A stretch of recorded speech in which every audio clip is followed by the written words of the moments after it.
Sir నమస్కారం sir. నమస్తే అండి. సార్ లక్ష్మీ పార్వతి గారు మరోసారి పురంధరేశ్వరి గారి పైన విమర్శలు చేశారని చెప్పేసి వార్తలు రావడం చూస్తున్నాం సార్. సో ఆమె ఎటువంటి విమర్శలు చేశారు? మరి దానికి మీ సమాధానం ఏంటి సార్? ఆవిడకి ఏముందండి, ఉచ్చు నీచం ఉండదు, ఏం మాట్లాడుతుందో తెలీదు. ఎవరేం మాట్లాడమంటే ఆ మాటలు మాట్లాడుతుంది. నిరంతరం ఎన్టీ రామారావు గారిని స్వామి స్వామి స్వామి అంటది.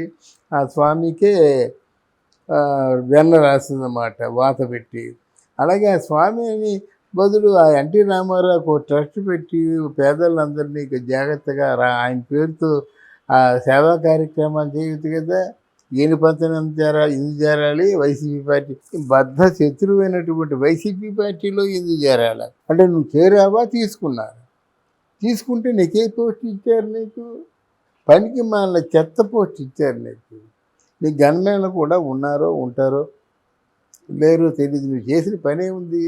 5 సంవత్సరాల్లో ఒకసారి ఓ పుస్తకం తిరిగేసి చూసావా? ఓ పుస్తకాన్ని ఎవరికైనా ఇచ్చావా?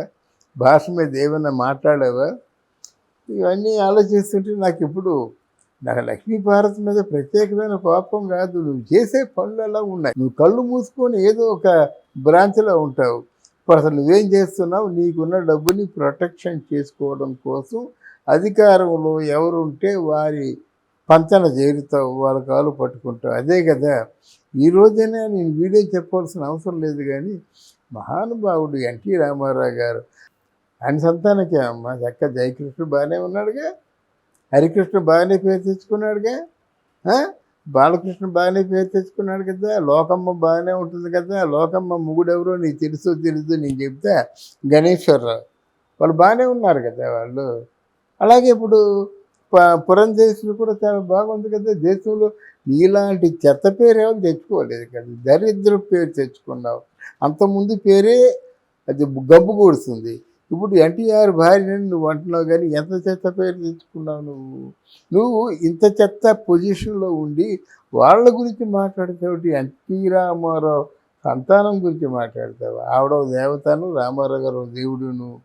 ఆ బసవతారకం ఎలా ఉంటుందో నీకు తెలుసా? నీకు ఇంటికి ఎవరైనా వచ్చినట్టు ఇలా పైట్రింగ్ ఇలా కప్పుకొని రామారావు గారు టీ తాగారా? ఓ ప్రశ్న. రామారావు గారు పిల్లలు బాగా చదువుకుంటున్నారా? రెండో ప్రశ్న. మూడో ప్రశ్న లేదు. చెత్తవాగుడు వాగడం. మేము 18 సంవత్సరాలు ఆ ఇంట్లో ఉండుంటాను. ఆయన ఇంట్లోనూ చిన్న ఆయన ఇంట్లో కూడా ఏ రోజు కూడా అంతకుమించి మాట్లాడు. మీరు బాగున్నారా? మీ పెళ్ళైతే మీ పిల్లలు బాగున్నారు, అంతే. టీ అందరికీ దొరుకుతుందండి. రామారావు గారికి టీ అంటే మంచి మహా ఇష్టం. ఆయన అంటుండేవాడు ఎప్పుడు, నువ్వు అంటే ఎవరైనా వచ్చినట్టయితే లక్ష్మీ రామారావు గారికి నాకు 1/2 అరకప్పు టీ తాగడం వాళ్ళకి అలవాటు. సాయంత్రం వరకు తాగేవారు. సాయంత్రం ఉల్లిపాయ పకోడీ వేసుకొని ఆ దర్బార్లో కూర్చొని తినేవారు. అటువంటి అంత వైభవంగా ఉండేది. రామారావు గారి దానికి వచ్చేవాళ్ళు అక్కడ అంత దూరంలో కారప్పుకొని లోనకి వచ్చి సాష్టాంగ పాదాల మీద పడిపోవడమే, ఇంకేం లేదు. ఆయన దానికి వచ్చి మామూలుగా వచ్చి మాట్లాడదామని వస్తాం కదా, ముందు పాదాల మీద పడిపోతాం అన్నమాట. అంత ఆ చూపు కానీ ఆయన శక్తి కానీ అంత శక్తి అది. అర్థమైందా? అంత శక్తివంతమైన వ్యక్తికి చెత్త పిల్లలు పుట్టారని నువ్వంటే ఇది చెత్తవాగుడది. ఎంత చీప్ మెంటాలిటీతో నువ్వు ఉసురుమంటే ఆ ఉసురు మనొస్తుంది. నీ కడుపులో ఉంచుకో. కుళ్ళు నీ కడుపులో ఉంచుకుంటే దేశానికి నష్టం లేదు. ఇలా వీడియోల్లో చెప్పడం ద్వారా ఎవరో నా బోటు వాళ్ళు ఉంటారు, తట్టుకోలేం కదా. పురంధరేశ్వరిని అన్నా నువ్వు. పురంధరేశ్వరి ఎడంకాలి గోటికి నువ్వు సమతూగుతావా? ఎందుకనాలి నువ్వు? పురంధరేశ్వరి ఎందుకు అనాలి?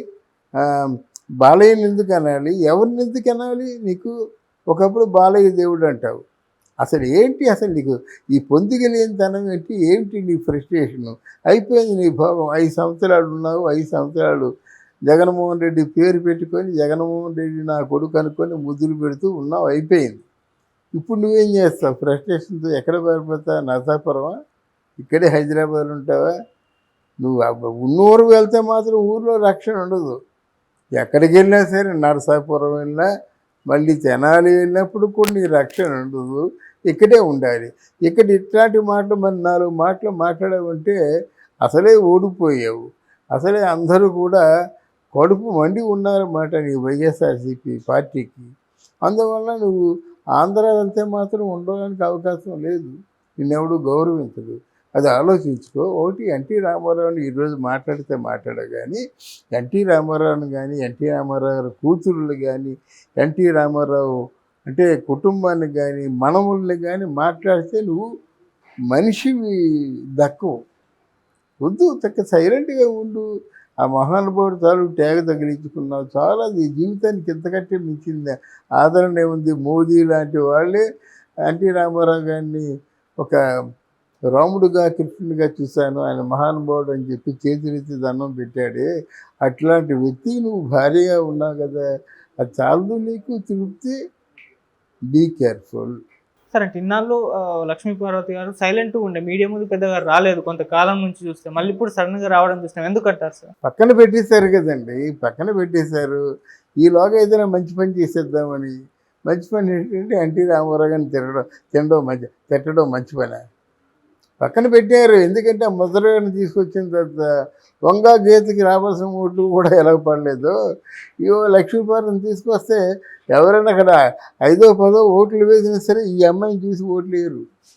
అందువల్ల వీళ్ళు పక్కన పెట్టారన్నమాట.